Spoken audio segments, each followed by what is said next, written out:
back to another episode of the Michigan Magnet Man. My name is Tanner. I am the Michigan Magnet Man. For those of you who are new here, welcome. And for those of you guys who have been watching my videos, thanks for your continued support. So today's video is going to be a little bit different than what we've been posting. Today's video is going to go over the basics and the simple mechanics behind magnet fishing, the gear that you're going to need to be using, what to use if you're a beginner, where to purchase these items, and all these questions that a lot of you guys have been asking me down in the comments on previous videos. So let's jump right into it. Okay, so you've seen a few magnet fishing videos on YouTube, and now you want to know, where can I purchase and what do I purchase? When I first started magnet fishing, I used a 750 pound magnet from Wukong, which I purchased on Amazon. This is my 750 pound magnet, and as you can tell, it fits in the palm of my hand. It's not terribly big and it's not super heavy, weighing in at 3.1 pounds. When I purchased my 750 pound magnet from Wukong, I did not know what to expect. In the videos I had seen, I've seen big magnets, small magnets, and I really didn't know what the difference was at the start. Then after many times of going magnet fishing, and I actually went ahead and bought a new magnet, and the weight was much different, and the size was much different. So the magnet on this hand right here is a 1,200 pound double-sided Brute Magnetics magnet. It weighs roughly 5.3 pounds, so it is a little bit heavier than this magnet, which was a lot harder to throw right off the bat. I was having a hard time getting it to where I was throwing this magnet out there too. Okay, so what's the difference in these magnets? One's heavier? Yeah. One's smaller? Yeah. So what the main difference is, the strength that these magnets can pull in when you throw the rope out. So with my 1,200 pound double-sided magnet, that means each side of my magnet has 600 pounds of pulling force from either side. Single-sided magnets for magnet fishing are typically used off of areas such as this bridge over here, where you are throwing your magnet in from a high range down to a lower point. Now, why would you want to use a single-sided magnet for that opposed to a double-sided magnet? What's the biggest difference? So the biggest difference you're going to notice between the smaller single-sided magnet as well as my bigger double-sided magnet is it's going to be a lot easier to pull in when you're pulling on the riverbed. You're not going to hit as many of these obstacles and these rocks because it's laying flat, so it's going to be a lot easier to pull up over these rocks. So why would I use a double-sided magnet? So using a double-sided magnet from a lower area such as this dock that I'm on, opposed to up on these bridges up behind me, is you're going to be able to drag that magnet a lot easier across the riverbed knowing that it's laying flat. So this is why I prefer the double-sided magnet. Now, I have used a double-sided magnet off the tops of bridges before, and I do like the way that it works. And I like that a lot better than the single-sided magnet, simply because I can change my magnet if I do buy a double-sided. And I'm going to go ahead and show you that. So if you look here on this magnet, there is another hole in the center here on this double-sided magnet.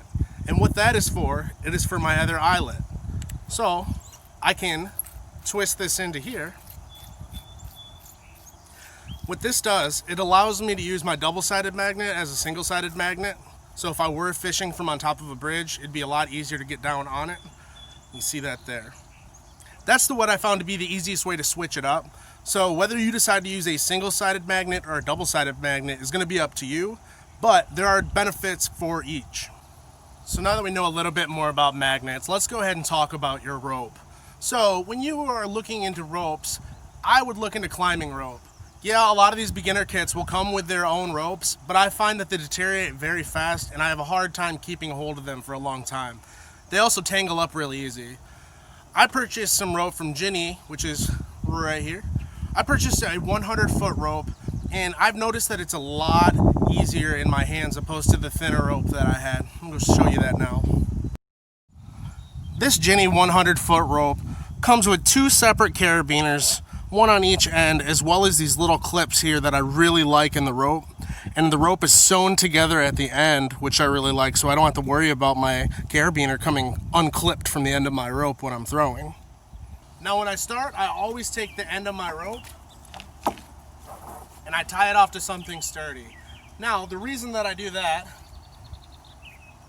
is because I don't want my magnet to go flying into the river.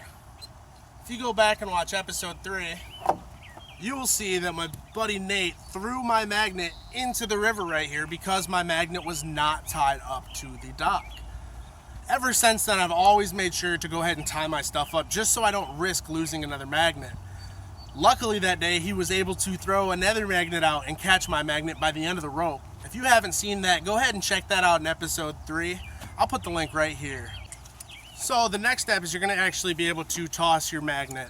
So there are a couple different ways to do that, and I find that with heavier magnets, it is a little bit harder to throw and get the distance that you're going to be getting with a lighter magnet. So with something lighter like a 750 or a 500, you can get a little bit of slack in the rope when you go to throw it. That allows you to catapult it out a little bit farther than you would. But if you were using a heavier magnet, I highly suggest that you grab closer to the magnet itself and give it a toss that way. Now this is going to give you a lot more control and allow you to throw it farther out. As you throw the magnet, you want to go ahead and keep your chest up. Now, keeping your chest up is going to allow for you to open up your arms a lot more when you're throwing the magnet, and it'll let it meet up with the horizon a little bit better. By opening up your chest and throwing it, it's a lot like discus or shot put, where the velocity that you're throwing it at that angle, it will go a lot farther. So now that you've thrown and your magnet is in the river, the next step is to slowly start pulling your magnet in to where you are located at. So the reason you want to pull this magnet in super slow is because if it hits a rock or it hits anything else up underneath the water, it's going to grab on that sometimes, and that's going to knock things off of your magnet that you don't necessarily want. Now, it's a less chance of things falling off if you are using a heavier magnet like a 1200 pound or a 3600 pound from Brute. Now, one of the other big things that I do when I magnet fish is I fish on a cross angle grid. So what that means is when I toss my magnet out, I throw it out on an angle as if there was a square in the area that I'm magnet fishing. That way, if I drag all the corners from left to right, demonstrated here, then it allows me to go ahead and throw from the other side and cause an angle from the other side. So I'm causing a cross where I'm going. This grid allows me to find a lot of things easier, as well as utilize the time I've got a little bit better, so I'm not throwing my magnet back in the same spot over and over. Oh crap, I was pulling in my magnet and now it is stuck. What's my game plan? So this is the main reason I suggest getting a really strong rope to pull in your magnet. Let's say your magnet is stuck. Normally you'll find yourself catching in rocks, or you'll catch to the bottom of a bridge where there's metal. As you are caught, it can be very difficult to get your magnet unstuck. A couple tricks that I've learned over the time is if you are able to walk over to the other side of the river, you're going to have an easier time pulling that magnet back out from where it came from, opposed to the opposite way. Also, if you can get to higher ground, you've got a better chance of pulling it up and out of the object it's stuck on. I have gotten my magnet stuck quite a few times. Only one time have we got our magnet stuck to the point where we were not able to go recover that. You can go back and watch, I believe it's episode 4, where we lost one of our magnets. It was a 1200 pound, or 1000 pound, out in the river. I know a lot of people carry come-alongs or winches with them, so they're able to pull their rope backs out. I've also seen people hook up to their ropes to the back of vehicles to pull them out.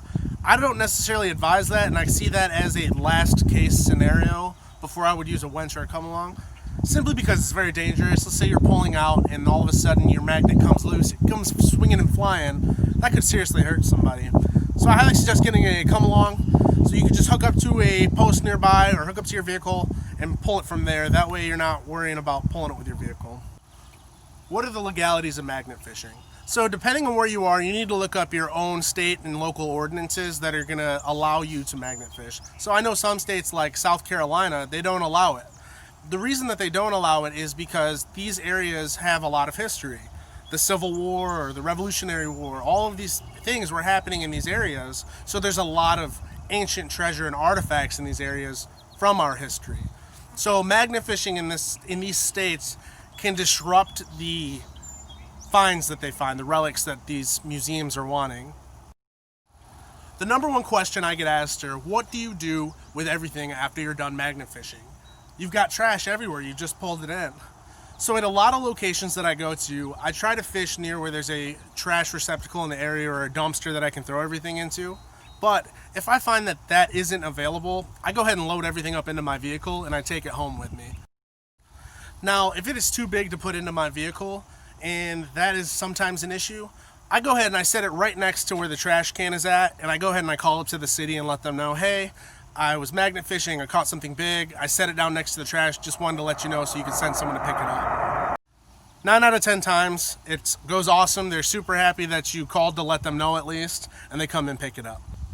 Another object that you should always have when you go out to magnet fish is a bucket to put your finds in. This just makes it easier to take everything back with you when you're done fishing. That way you're not leaving your trash around. When it comes to this hobby, you want to try, the golden rule is leave the area cleaner than it was when you got there. So make sure you're picking up all your metal and all of the trash that you've acquired over the time that you were there. I hate seeing people that leave trash out, and it happens a lot. Now, what kinds of things do you find in magnet fishing? So I've got a few examples of things that I've caught here. I've got a railroad spike, this random mallet looking thing, and then an old part from a car. Now, you are going to find things, and it might take a lot of time right off the bat. I've gone weeks without catching things. It's just like normal fishing when it comes to that aspect. And then some days you go and you will just continue throw after throw to find other things. I've caught a lot of things at this spot in particular, and a couple of my favorites are, we caught another magnet setup with an entire rope. I caught a 125-year-old bicycle tire that was just the rim. Caught a fuzz buster, lots of different pipes. I've probably pulled 700 fishing hooks up from this area. If you have any more questions or just little simple tips that you'd like to know, go ahead and send me a message in the DMs, or you can email me at themichiganmagnetman@gmail.com. Today's video was sponsored by Brute Magnetics. If you need a new magnet setup, they do have the best kits. They have beginner kits as well as experienced kits for people that have been in the hobby for a little while. Now, my Surfing USA waterway cleanup crew has partnered up with Brute Magnetics to be able to bring you a 10% discount on your entire purchase from Brute Magnetics. So if you go to www.brutemagnetics.com and use the promo code SurfingUSA15, you'll receive a 10% discount on your entire purchase. That's going to be all for today's episode, guys. If you like today's episode, go ahead and subscribe down below. You can also find me on Instagram at The Michigan Magnet Man, as well as TikTok at The Michigan Magnet Man. I post new stories to my Instagram every single day, and I post new videos to my YouTube channel every single Friday. See you next week.